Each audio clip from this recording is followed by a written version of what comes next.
Well, our next speaker for the day is going to be Abygail Magbag. Mrs. Abygail is a graduate of De La Salle College at Saint Blonde with a bachelor's degree in multimedia arts. She obtains her certificate of professional Open University. She's been teaching for over 16 years in currently completing her graduate studies in Philippine Normal University with specialization in English lecturer. She is the lead author of a journal article on research-based reading diagnosis due for publication this year. At present, she is serving as the subject head of the JHS English Department of PAREF World War School in Manila, Philippines. Let's go ahead and welcome Abigail on board. Thank you very much, IBE Forum, for that very generous introduction. Good day, everyone. I am Miss Abigail P. Magbag, an educator from Pare Fudro School, an exclusive all-girls school from the Philippines. In today's session, I am excited to share with you one of the best features of the junior high school English program in my presentation entitled Online Coaching for Better Writing. To give you an overview of the scopes of today's presentation, first, I shall be talking about the educational principles that guide our program, the description of the coaching program, the types of coaching that we offer, our coaching praxis, and our program's monitoring and assessment. I took a quote from Mortimer Adler, who introduced the PIDEA program in 1982 as a proposed K-12 education reform in the United States, and to which our program is anchored. He said, and I quote, "Repeated questioning equips students to see their errors in writing and help them learn how to think and give expression to what they feel and organize what they know." Before I proceed, allow me first to provide a little grounding about our program. Before this, literature and composition were taught and developed separately, with each subject pursuing its own objectives and course outline. Literature focused solely on the discussion of text and very little when it comes to writing. On the other hand, composition concentrated on the teaching of grammar and rules of writing, but not really on the process of writing. Adopting a traditional teaching approach, teachers tended to give more importance on activities and coverage rather than the students' progress on the literacy domains and the appropriate evidence of learning. Students' needs were met accidentally, not pursued purposefully. The lack of clear purpose and explicit performance goals resulted in unsatisfactory responses from both our students and teachers. Teachers observed a decline from the motivation of the students in terms of their facility to write. And in 2010, the Junior High School English Department proposed a program that sets all the components of the subject: reading, writing, grammar, vocabulary, listening, speaking, and viewing into a meaningful whole. The program has for its aim an increase in students' proficiency in reading and writing. Its long-term goal, each student's steady progress towards becoming a lifelong reader and a confident writer. The essence of the proposal involved three necessary types of learning and their respective types of teaching. First, didactic instruction, which is the acquisition of organized knowledge or facts as its primary purpose. The second is coaching, which, when performed, the students may acquire skills such as reading, writing, speaking, listening, problem solving, and exercising critical judgment. The third is the seminar or Socratic method, which provides an opportunity for students to explore ideas, meaning, and information found in everything that they read. It centers on interpretive questions that have more than one plausible answer and can lead to engaging and insightful conversations about the text. The junior high school English program is anchored to these educational principles. From the three principles, let me zoom in to the topic of my talk today, which is the coaching program. So what is coaching? Coaching is a key feature of the junior high school English department, and it aims to guide the students through the process writing experience. It also provides a mechanism that ensures higher success when it comes to writing. It is also an avenue for teachers to give positive and constructive feedback about what works and what didn't work, what to include and what to leave out in writing. The coaching program also enable us to help students organize their major writing task, clarify and articulate their ideas, get a clear sense of their audience, their genre and their purpose. It also allows us to help them present their ideas logically, cite their sources properly, use consistent tone and style, avoid plagiarism, and conform to the standards of academic and creative writing. Every year, we conduct a program orientation for incoming grade 7 students and parents to inform them about the unique features of the junior high school English program, in particular about coaching. We also conduct subject orientations at the beginning of the school year for grades 8 to 10. Since we teach writing as a process, it culminates in a performance task that is a combination of a written output and an oral presentation. The written task is divided into small writing tasks that are spaced out throughout the term to help the students prepare for their final output. It is through this writing process that coaching happens. So, coaching is a form of intervention. It aims to support our students in the writing process, and it provides guidance for their performance task. Coaching is not a remedial class or a tutorial session. We only do coaching for the girls in order to help them in the writing process. It is also not graded. It is a privilege that we offer our students to ensure higher success in writing. Our coaching program has in it the following characteristics. First, through repeated questioning, we equip the girls to see their errors in writing and help them learn how to think and think as they write. And more importantly, it guides them as they give expression to what they feel and organize what they know. It provides timely feedback. It provides opportunities for students to view perspectives that may influence her to reconsider her current stance. And it magnifies the impact of high quality assessments as the information received is purposeful to the student's needs.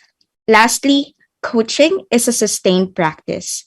We reach out to all our students through regular class coaching and individual coaching sessions. Effective feedback, given remotely or face to face, reduces that gap in learning. That is the space between current and desired understanding. Feedback is most powerful when it helps our learners negotiate the gap between where they are and where they need to be in the writing process. Coaching is also structured within a coaching praxis. So, who are the writing coaches? There are two teachers teaching English per level, one who teaches literature and the other composition. The literature and composition teachers of each level are the grade levels writing coaches. We divide the girls between the literature and compos teachers. Since we do team teaching, both teachers need to prepare and study the materials to be taken up. Though there are two separate teachers, teaching and learning is always integrative. A typical weekly schedule would have composition classes every Monday and Tuesday, class coaching on a Wednesday, and literature every Thursday and Friday. Both teachers must be present in the classroom during a class coaching session, and both should have the same number of individual coaching sessions per term. Because of this setup, consultation between teachers is very crucial. The students should not see any difference between the teachers in the knowledge of their content, manner of teaching, coaching, marking, and grading. Benchmarking is done to ensure fairness in marking students' output. Consistency in expectation and instructions is important. So, how do we get to identify the coaching groups of our students? Our program is data driven. In assigning students to their respective coaching groups, we utilize available guidance data. They come in the form of all set results, multiple intelligence test results, standards based assessment results, profile of students prepared by the grade school teacher for incoming grade 7 students, learning profile of the students, and diagnostic test results of term 1. Once assigned to a writing coach, the student will have the same writing coach for the entire school year. This makes it easier for the writing coach and the student to establish rapport and trust. These are essential to coaching. By the time our students reach grade 9, individual coaching sessions lessen for gradual release of responsibility. Here are the different types of coaching that we offer in junior high school. First is class coaching. A class coaching session happens every Wednesday for an hour for each class. The first 30 minutes is provided to give general feedback about the previous writing task and tips on how they can revise their work. The remaining 30 minutes is dedicated to introduce the next writing task and provide guidelines on how to go about it. We also do group coaching. We do group coaching during a class coaching session when two teachers come to class and divide a class according to their coaching groups. The writing coach will then further group them according to their needs, then do coaching. It is done whenever individual coaching sessions may not be enough to cater to all students. The next is individual coaching sessions. Individual coaching sessions come every term or as the need arises. 10 minutes is devoted to each student who signs up for a coaching appointment with her writing coach. The session is intended to cater to the individual needs of a student in each writing task, and it subscribes to a coaching appointment system. Let's talk about writing, feedbacking, and COVID-19. And what did we learn about coaching in this new reality? In 2020, we were in the midst of the most sweeping education experiment in history. The coronavirus pandemic has forced us to find ways to teach without the daily face to face interactions that help us elicit a child's burning desire to investigate on something, detect confusion or lack of engagement, and find the right approach based on the student's body language and participation in the classroom. In order to help work through their challenges, we have to find ways on how to do it remotely as well. Additionally, teaching in K 12 classrooms can be challenging under the best circumstances. During the COVID-19 pandemic, it has become even more challenging.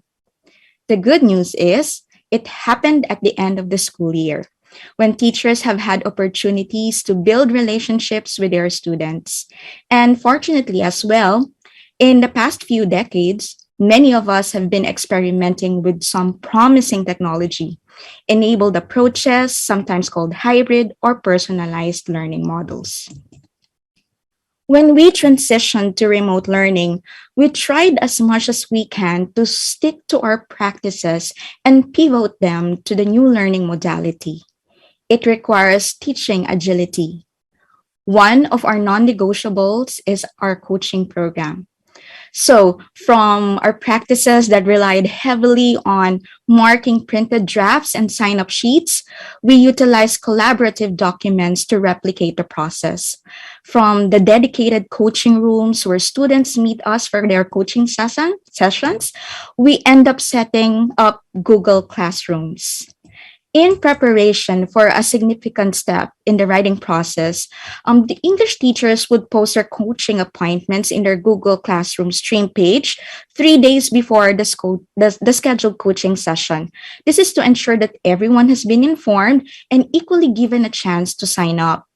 When we used to do face-to-face learning, these coaching sign-up sheets are posted in each classroom's bulletin board. And our girls would run as soon as they see them posted so they can secure a coaching session for themselves. 2 years ago, when we were forced to shift to remote learning, we utilized technology to make sure that coaching can still be put in place in our department. So, how does one get to schedule or set a coaching appointment? Students can schedule an appointment with their writing coach by any of the following. Number one, they can use the coach's sign up sheet, which can be found in the respective coaching Google Classroom. Another option is for them to send an email to their teacher indicating their preferred time, concern, and preferred mode of communication. We do coaching by having video chats or having audio calls if the camera cannot be turned on for the students. The teacher encodes the students' names in the Google Sheets and tags them in the document. This picture on your left shows a digital sign-up sheet for individual coaching sessions, while the one opposite are examples of coaching sheets we used to post inside the classroom where students can sign up during the face-to-face modality. In the remote learning setup, these printed sheets were replaced by Google Sheets or Google Docs.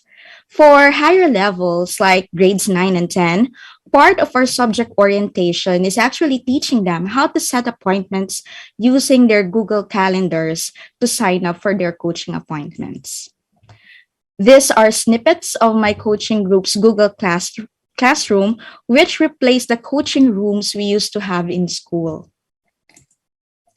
These images show the coaching notebooks we use for coaching. Edit are spaces intended for their talking points, identified areas of improvement, and their expression of commitment. Since the remote learning modality, coaching notebooks had been replaced by coaching sheets in Google Docs. Each individual coaching session lasts for 10 minutes per student, and it is made possible because of our coaching praxis, the TECC model coach.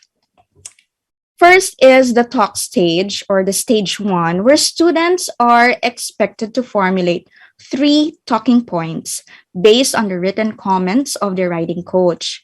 In this way, we ensure active student involvement and we encourage them to nominate a coaching direction. Students are given opportunities to ask questions and to know the right questions to ask during coaching. It is also in this stage that they set accountability for the success of their writing process. This is expected to be done in 4 minutes. The second stage of the TECC model is the examine stage. The writing coach discusses points not analyzed during the talk stage. The writing coach directs the attention of the coachee to both the strengths and areas of improvement. It is very essential to start with the strengths in order to encourage the students to write more. During this stage, scaffolding is also provided. This is expected to be done in 4 minutes. The third stage is the commit stage. Areas for improvement identified must be addressed through the expression of commitment by the coachees. The writing coach asks each coachee to complete the phrase, "I promise to." This should be done in 1 to 2 minutes. The clarify stage is where questions left or unanswered are actually asked. This is expected to be done in 1 to 2 minutes. How do we monitor and assess the coaching program? There are built-in systems that help us maintain consistency and quality in coaching. Class coaching and individual coaching activities are reflected in detail in the UBD plans and modules of the teachers.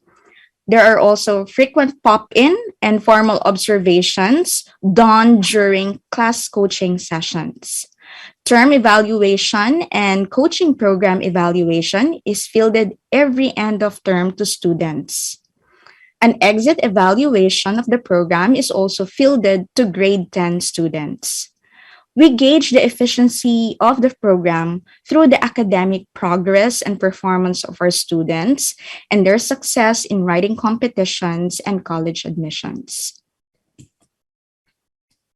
These are some of the guidelines we follow in order to ensure that we maximize coaching for our students, even if the modality has changed. Time allotment can be adjusted depending on the needs of learners, especially for grade 7 students. Schedules for individual and class coaching sessions are always reflected in our pacing calendar, and this pacing calendar is always shared with our students. We post and announce coaching appointments and schedules 3 to 5 days before the first coaching session. Once all slots have been taken, we read out names to class in order to remind the students of their coaching schedules. Sometimes we even send email or reminders to the mentor of the student. We are strict when it comes to the use of the coaching slips or the coaching notebook. In the face-to-face modality or even in the remote learning modality, we implement a no coaching or no coaching sheet, no coaching policy. And this is for us to encourage the girls to actively take notes during each coaching session. We give each student a 5-minute grace period. After the grace period and the student has not arrived yet, we proceed to the next student. If the student arrives, we maximize the remaining time of her 10-minute coaching session. These are the references I used in today's presentation. Should you want to know more about coaching and how it can be adapted to the context of your institution, now is the best time for you to ask those questions. I have several questions here which I would gladly address. First is, which type of coaching is better, digital or physical coaching? I think when it comes to interaction, and interaction is very important when it comes to coaching and how it helps establish rapport between the coach and the student. I think the best is still physical coaching. But then again, we have to pivot, okay? Because we know how difficult it is to be teaching writing more so in this guided remote learning setup. Okay, I hope I was able to answer that question. What are the challenges in online coaching? Okay, most of the time, you know, we find ourselves waiting in the meet link for several minutes before the coaching or the coachee attends or joins the link. And connectivity issues would always be the reason for that.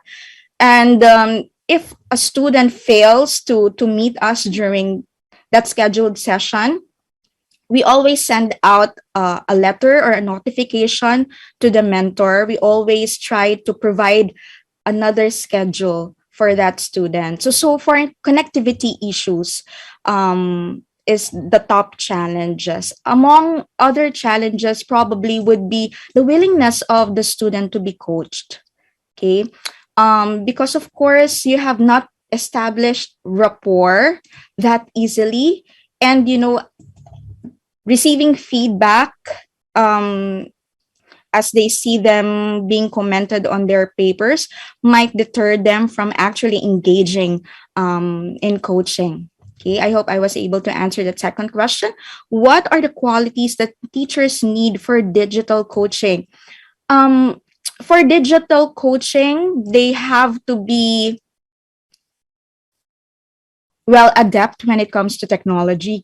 I mean, they should be able to know how to set up a Google Classroom, set the codes for that classroom, and then be able to navigate the Meet link. But I guess more than the qualities for digital coaching, it's that patience that coaching requires from the teacher, because teachers, when they do individual coaching, they do this in a face-to-face learning modality during recess time. While our students are eating, we can actually do coaching. And sometimes, during our lunchtime, when a student comes and asks for coaching, and she signed up for it, we will be coaching. And so more than the technical skills, I guess it's the willingness, of the teacher, and the patience of that teacher to coach, because really coaching is an add-on to the other tasks that we are given. And in fact, the teachers of the English department have a different loading scheme because of coaching. Okay. How to teach language functions that are needed for teaching conversations to junior high school students through online classes. I guess just like in teaching in the face-to-face modality, you have to make them see why that particular skill is important. Okay, because they will value it, and they will be engaged when they know so that something is useful for them. And the way we craft our performance task are, in such a way that these are authentic assessments. And so all the lessons that we cover would capacitate them to complete that performance task. No? So it's not just the coverage, and then you give a summative assessment, or you make them do a performance task. Everything has to be deliberate. Okay, the design of the performance task has to be authentic, so that students would gain ownership to their learning. Do we adopt free writing technique or controlled writing for beginners? We do different approaches. The writing task may come in the form of graphic organizers. Say, for example, for grade 7, we only have one performance task that is stretched out for the entire year. Okay, so in grade 7, because we aligned with the Philippines Department of Education, the output is a story. It's a creation story. And so we begin first by brainstorming. Okay, so all the small tasks that we give should lead them to the final output. And so free writing, okay, comes in the pre-writing process. When it comes to grade 10, we always check with the senior high school department and the teachers, like, what is it exactly that you expect the girls to know when they reach your level. So before, we used to give 3 performance tasks. During remote learning, we lessen the number. That's also to lessen the anxiety of the students, because as I've mentioned, our written tasks are also partnered with an oral presentation. And we know how students can be anxious in front of a camera. So we tried to modify the type of performance tasks that we give them, even the number of performance tasks that we give them. For grade 10, we do academic and creative writing. Okay, next. Right. What? Hi. Yeah, Miss Abigail, thank you Yes. for that informative session. We have a hard stop now, as we have the next session already. We are 3 minutes into the next session. So what I'll do is we will share you the questions from all the delegates over an email, and you can reply to them directly, if that's okay with you. Okay. Thank you very much. And this ends my virtual presentation on online coaching for better writing. Thank you very much to the organizers for inviting me. And thank you very much to all of you who joined and listened to my presentation. Have a wonderful day. Amazing session. Thank you so much for being a part of it today. It was a privilege to have you with us.